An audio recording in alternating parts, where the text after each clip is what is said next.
Hey, what's up, Last War fans? This is Coffee Turkey here, talking you through the basic mechanics of the game Last War. This will be the first video in a series of videos where we can explore how to play the game, start with basics, and then work our way through more advanced techniques. I'm certainly not the expert. You'll hear a couple of big players like Big Hair Gaming much further along than I am, but I did find it difficult to learn some of these things, and so intent is to pass it forward. Let's start by talking about the initial layout of the game. So as you're in the game, you'll find yourself staring at your base. There's basic elements of your base. You have to place them, and you can place them wherever you want. I've still not heard anyone talk about a specific rhyme or reason on placement. So it's just more about visually, aesthetically, or mechanically, what's most efficient for you. As you navigate around the base, though, notice down here in the front you have these little items. This is generating experience for your heroes. So these are called your training bases. Any item in the base that you click on, when you select it, you'll see an up arrow, and this is the ability to level up the base. So if I click on the up arrow, what you'll notice is, like most games you've played before, you have the stats for your current base, as well as the stats when it reaches the new level that you're promoting it to or moving it up to. And then you have a cost. So the way this game works is that every upgrade that you make will cost something, whether that's in Season 1 where you're talking mutant crystals, or just in the beginning where we're just talking about gold and, steel here and certain requirements to be met. When you select to upgrade, you'll see a construction zone appear around the building that you're upgrading. Let me zoom in here to make it easier to see. And then you'll see a timer. So the timer lets you know how long it's going to take until it's completed. So again, this should be pretty classic layout for games that you've played before. In terms of the buildings that you see here, you have what's called the smelter. And if we look, what the smelter does is produce ore. So I'll talk more about ore later. We have this object, the iron mine, produces iron. No surprise to you. Hopefully, friends, we're following along. Any guess on what the gold mine produces? Drum roll, please. That's right. And then you have farmland. So what's important to note is that the gold, the farmland, or the food, let's say, and the iron are the three key resources in this game that ultimately you have to produce more of to upgrade different elements. And so as you're looking at the buildings and looking at the upgrade requirements, you'll constantly see a cost via steel, gold, or farmlands. As we get further in the video, we'll talk about strategy for upgrading these. There's probably a point of diminishing return in terms of upgrades, but certainly these will be critical buildings to make sure we generate enough resources to upgrade where we need to. If I move along the base, and granted your base may look different than mine, but there's the building, the material workshop. This building produces objects, they call them screws, and the screws will ultimately help you begin to upgrade your drone. And so we'll talk more about that. But just know that this produces materials tied to upgrading your drone. Over here in the corner, you actually see my drone. As we scroll around the base, you'll see a recon plane. This will become particularly important when we talk about trying to plan your attack. As well as in Season 1, this is critical functionality to heal each other. So just know for now, recon plane is part of your scout function. You then have these three centers, tank center, an aircraft center, and a missile center. These three are buildings tied directly to your hero types: tank hero, aircraft hero, missile center hero. And the idea here is, as you upgrade these centers, it provides buffs or enhancements to your heroes. Higher the center, higher the enhancement. In this example, if I were to improve the tank center to 13, the power for my base, which we'll talk about, goes to this, but the buff to my tank is 8,000 in HP, which you can think of as life or hero points. attack and defense. So if I move around the base a little bit further, you'll see the little plus sign on the tent. You're probably familiar with standard like medical insignia. This is a hospital, so as you fight other players, troops will be injured. You'll be able to see how many are injured, and they go to your hospital. This building's critical because it does have a capacity. You can see in this example 1,050. Any time I'm at capacity and I lose troops, they end up dying.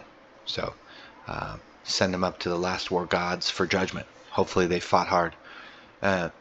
Down here with the tents, you'll see the barracks. This is where we train troops.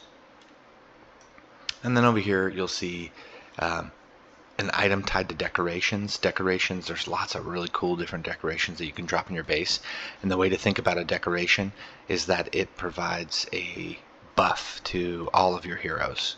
And you can upgrade this just like any other building. By collecting more of them, you upgrade them. And we can explore that more in a future video. These are my decorations right here. Each of these provides a different buff. You'll see the arena. Now the arena is a place where when your power reaches a certain level, you'll be able to compete against other players. And as you compete and win, it offers prizes or awards that you can use to improve your base or your heroes. You have your alliance support hub, and we'll talk more about alliances, but this determines how much help you'll get when you are seeking your alliance help. Here we have a gear factory. So if you think of other games that you may have played, in this game your hero can equip gear which strengthens them, and there's tiers to gear, but the concept here is that you'll use materials to build gear to strengthen your heroes. If we go in here, click on the hammer, you'll see the levels of gear. You have blue, purple, and gold, and we'll talk more about strategy with gear, but at a high level you can create the gear here, and then when we get further along you can equip it onto your hero. With gear, you heard me mention earlier the screw factory and that it can help you produce gear. This is where it helps.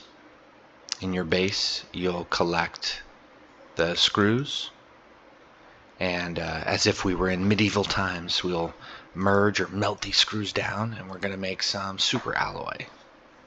Interesting made-up term. We can merge and melt down that super alloy into, well, I guess this was I had the wrong name there, but this is your super alloy. Sorry about that. And then you can melt down and merge your super alloy into resin. We're going to keep working our way left. The more of this material we get, the higher the caliber of gear we can create. Just for gameplay purposes, if you notice when I clicked on super alloy, I'm clicking merge, and then I clicked max, and what that'll do is notice there's 4 super alloy that make 1 synthetic resin object. If I click max, it'll just funnel through merging all of these until it gets down to these minimal numbers. Now there's 3 left. And notice that the number for synthetic resin went up. So all of these were merged, dropped in here. Last thing, merge these. Now I have these 1.2 dielectric ceramic, which I can then use to make the Thor railgun. Maybe not as strong as the hammer, but probably close. So let's look at the rest of our base here. Here we have the radar. When you click on the radar, these are tasks. Tasks accumulate daily. They run on a timer. You can see here it's probably a 6-hour timer. Every 6 hours it adds more tasks into my counter. Right now there are 18 tasks of 25 total available that I have access to.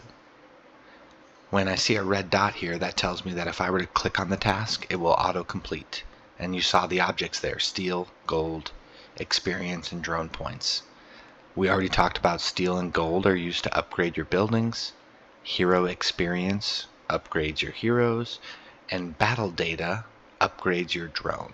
So by completing the tasks, I get the materials needed to upgrade the critical elements of my base. So another example here. Red dot on a task. As I select it, this one had diamonds. Now you can see I got 30 diamonds, and we'll talk about those in a different video.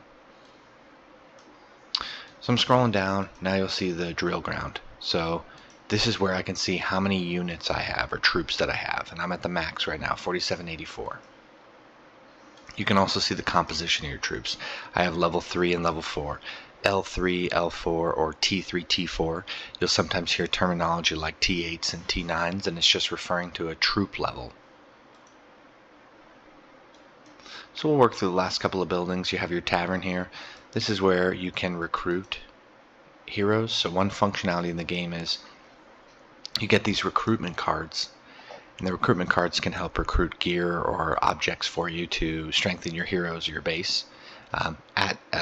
After you do a certain amount of them, 50 to be specific, you actually are guaranteed an ultra rare tier hero. And we'll talk about heroes in a different video, but the good news is if you're a free-to-play player versus a pay-to-play, or FTP versus a PTP, this is a way for you to actually get the best heroes you can to make the strongest troops you can, helping you to be competitive in fighting other players or player combat. So I'm going to scroll outside the base again. Speaking of heroes, outside the base you'll see this little formation 1. This is my first squad. When I click on it, you'll get the tank icon, and this is where I can actually drop heroes in formation. We'll spend an entire video talking about hero formation and placement. It's pretty simple, but I do think hero formation placement, hero gear, all that stuff deserves its own video. So, but here I can place all my heroes, squad 1 and squad 2.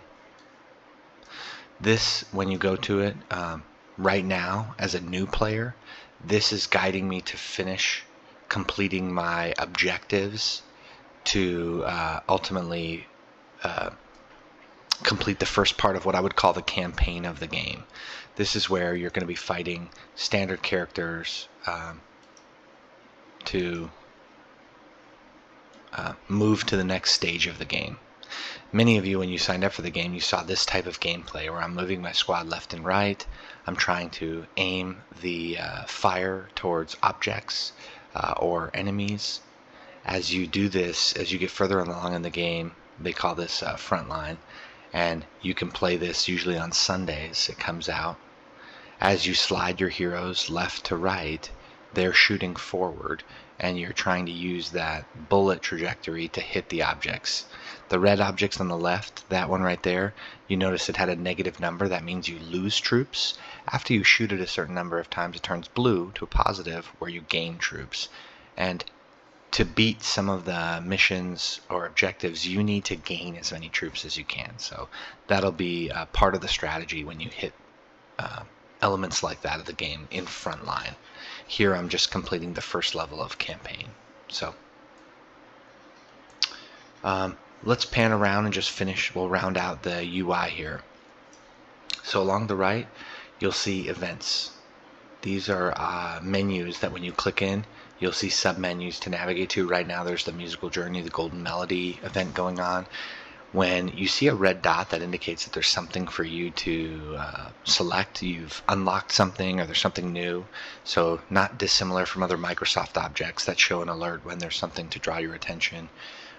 Most menus have a claim all, and you'll notice in this example I've completed some sort of task or progression to earn these rewards, so I claim all. Notice I'm just working my way through the menu. These are all different, so you can learn these as you go, and we can spend more time on this, but the top portion of the menu is all around events and deals. The middle portion here is more specific to where you're at in the week. Every week usually represents a different challenge or task for you and your alliance, and so we'll spend time talking more about these and the significance. As I scroll down, then this is more your main personal navigation down here, so you can see you have access to your mail. If you want to see recent battles, you can see somebody bombed on me and blew my base up. But you may get notices from the system on events or other elements in here. When you click on it, you can just click into a submenu, and then usually you can click on the items here to claim rewards or clear out. And then you have your inventory. All the rewards you saw me accumulating usually route to the inventory, and then as I go here, I can select to click on it. You get a nice description of what it is, and then I can select to use it, which then moves it out of my inventory and into my base for, or my heroes for consumption.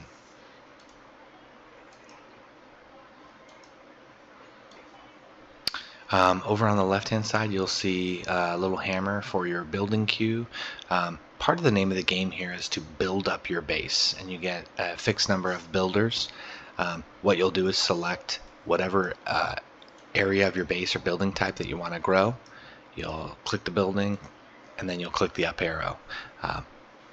From there you can click this and you'll follow the timer. Sometimes you get the instant finish. But as you build up the buildings, you increase your power. And your power is one of the major barometers for how well you're doing in the game or how strong your base is in the game. So the name of the game ultimately will be to drive that power up through strengthening heroes and building your bases. Across the rest of the UI, you have iconography. We already talked about the hammer for building, and I apologize, I have a couple of fixed icons here on my desktop, so I can't see these other ones.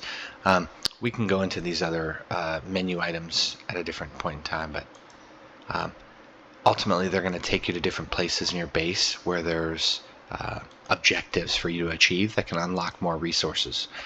We'll spend time more on the trucks and the idea of using the trucks and filtering out trucks and hitting within your war zone.